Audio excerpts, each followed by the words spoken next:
अस्सलाम वालेकुम। मैं डॉक्टर ज़हीर अहमद हूँ, कार्डियोलॉजिस्ट हूँ। इस वक्त हम बैठे हैं आफाक पॉली क्लिनिक में खिलवत में।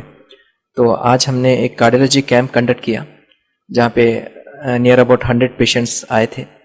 तो हमने आज ईसीजी फ्री किया सारों का, जिनको इंडिकेशंस थे, और जिनको भी इको की ज़रूरत पड़ रही है वो हम कल से करेंगे एट डिस्काउंटेड प्राइस, यानी कि 50% रेट्स में करेंगे हम, सिर्फ उनके लिए जिन्होंने आज कैंप अटेंड किया है।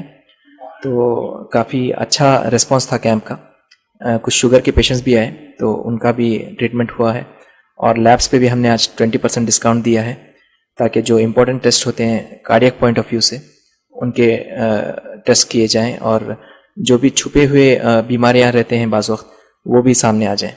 तो एक हमारी कोशिश है कि लोअर मिडिल क्लास या पुअर क्लास या इवन अपर मिडिल क्लास के लिए डिस्काउंटेड प्राइस पे और कम से कम कीमत पे अच्छे से अच्छी सर्विस दें। और हमारे आईपी अरेंजमेंट्स भी हैं, और जिनको एडमिशन्स की ज़रूरत रहेगी उनको हम एडमिट करा के जो भी एंजियोग्राम एंजियोप्लास्टिस फ्यूचर में ज़रूरत पड़ेंगे वो सारा कुछ हम करेंगे इंशाल्लाह। बस एक कोशिश है, एक शुरुआत है, देखते हैं कि अल्लाह ताला कहाँ तक साथ देता है। उनको ये भी पता नहीं था कि उनको किस हद तक हार्ट की बीमारी है, तो ईसीजी कराने पर हमें पता चला कि उनको अच्छी खासी बीमारी थी जो इग्नोर करते रहे थे।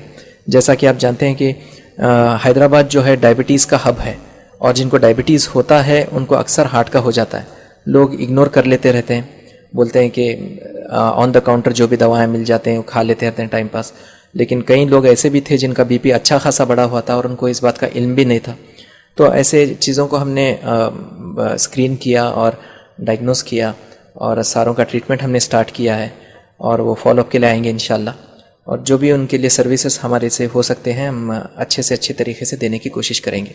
थोड़ा सा इन्फॉर्मेशन मैं आपको देना चाहता हूँ कि जिनको हार्ट की बीमारी होती है वो लोग प्रिकॉशंस डाइट में लेना ज़रूरी होता है, और डेली एक्टिविटीज़ में लेना ज़रूरी होता है।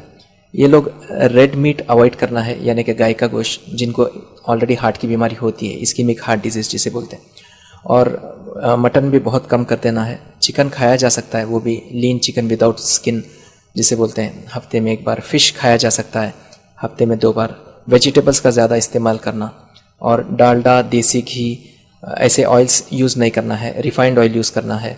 और चावल को कम करना है, क्योंकि ओबेसिटी जो यानी मोटापा जो होता है उस वजह से हार्ट की बीमारी और बढ़ती है। और हमारी इंडियन हेरिडिटी ऐसी होती है कि ओबेसिटी बहुत कॉमन है। और फूड हैबिट्स अगर चेंज कर लिए जाएं, फ्रूट्स खाए जाएं, वेजिटेबल्स खाए जाएं, फ़िश खाया जाए, और एक साथ बैठ के बहुत ज़्यादा नहीं खा के टुकड़ों में अगर दिन में 3 बार की जगह 4 बार खाया जाए तो बेटर फिटनेस मेंटेन किया जा सकता है। और इवन डेली एक्टिविटीज़ हम लोग नहीं करते, हम लोग गप्पे मारते हैं, इधर उधर टाइम वेस्ट करते हैं, लेकिन जिम नहीं जाते, या फिर वॉक्स को नहीं जाते, या फिर इवन साइकिलिंग वगैरह नहीं करते। तो डेली एक्टिविटीज़ हमारे लाइफ में बहुत कम हो गई है, जिसकी वजह से sugar, hypertension, ischaemic heart disease वगैरह के रेट्स बढ़ रहे हैं। तो हमारी क्लिनिक में हम इंशाल्लाह ये जो एक्सरसाइज ज़रूरी होता है, जो डाइट ज़रूरी होता है, वो सारों के ऊपर हम चार्ट्स देंगे, एजुकेशन देंगे इंशाल्लाह, और कोशिश करेंगे कि सोसाइटी को ज़्यादा से ज़्यादा बेनिफिट हो इस पॉली क्लिनिक से इंशाल्लाह। और मैं ये ऐड करना चाह रहा हूँ कि कुछ रिस्क फैक्टर्स होते हैं जिनसे हार्ट डिजीज़ेस होते हैं, जो लोकल पॉपुलेशन को पता नहीं रहता, जैसे कि स्मोकिंग है और अल्कोहल है। अल्कोहल तो हमारे मुस्लिम पॉपुलेशन में तो ज़रा कम इस्तेमाल होता है, लेकिन इन जनरल अल्कोहल से नुकसान होता है, और उससे ज़्यादा नुकसान स्मोकिंग से होता है, जिसको इस्कीमिक हार्ट डिजीज़ बोलते हैं, वो स्मोकिंग से होता है, और रेड मीट से होता है।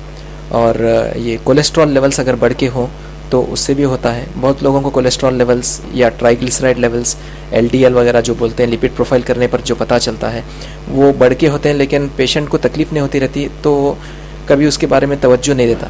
तो वंस 40 का एज क्रॉस होता है तो एक विज़िट कर लेनी चाहिए कार्डियोलॉजिस्ट से, और जो ज़रूरी टेस्ट है वो करवा लेना चाहिए। अगर थोड़ी भी तकलीफ़ होती है हार्ट में, थोड़ा चलने पर सांस फूली जाती है और चेस्ट पेन होता है, तो उस चीज़ को इग्नोर नहीं करना। ख़ासकर डायबिटिक्स जो होते हैं उनको चेस्ट पेन नहीं होता, हार्ट की बीमारी होने के बावजूद भी चेस्ट पेन नहीं होता अक्सर, और उनको सांस फूलती है या फिर पसीने आते हैं। तो इतना भी काफ़ी है इमीडिएटली कार्डियोलॉजिस्ट के पास आकर अपना वर्कअप कराने के लिए, क्योंकि हार्ट की डिजीज़ जो है इतनी अच्छी तरीके से ट्रीट की जा सकती है कि आदमी बिल्कुल नॉर्मल हो सकता है।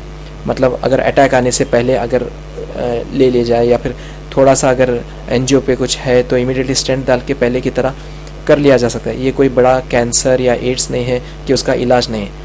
बाज़ लोग डॉक्टर के पास जाने से भी डर जाते हैं कि क्या है कि ईसीजी में क्या निकलता है। ऐसे सब बातें नहीं सोचना चाहिए। और अगर थोड़ा भी शक आ रहा, फैमिली में भी अगर हार्ट की हिस्ट्री है तो भी एक रिस्क फैक्टर है। तो ऐसे रिस्क फैक्टर्स अगर हों तो इमीडिएटली कार्डियोलॉजिस्ट से मिलना चाहिए और वर्कअप कर लेना चाहिए। 40 के बाद अगर विजिट कर लिया जाए कार्डियोलॉजिस्ट को तो हिस्ट्री के हिसाब से हम डिसाइड करते हैं कि क्या कराना है और क्या नहीं कराना है। ईसीजी तो रूटीन चीज़ है। लिपिड प्रोफाइल, इकोज, टीएमटीज और ज़रूरत पड़ी तो एंजियोग्राम, ये सारे टेस्ट होते हैं जो हम कार्डियक पेशेंट्स के लिए करते हैं। तो वो सारी फैसिलिटी हमारे पॉलीक्लिनिक में है। ईसीजी है, लैब्स है, 2D इकोज है, टीएमटी भी इंशाल्लाह बहुत जल्द आने वाला है। और जहाँ तक हो सकता है हम रेट्स बड़े ही डिस्काउंटेड रखे हैं। It is just 150 rupees consultation और इकोज महज 800 रुपीज़ में हो रहा है यहाँ पे। ईसीजी 100 रुपीज़ में हो रहा है। तो जहाँ तक हो सकता है कि हम कम से कम अमाउंट में जो है ज़्यादा से ज़्यादा सर्विस देने की कोशिश कर रहे हैं इंशाल्लाह। तो देखते हैं कि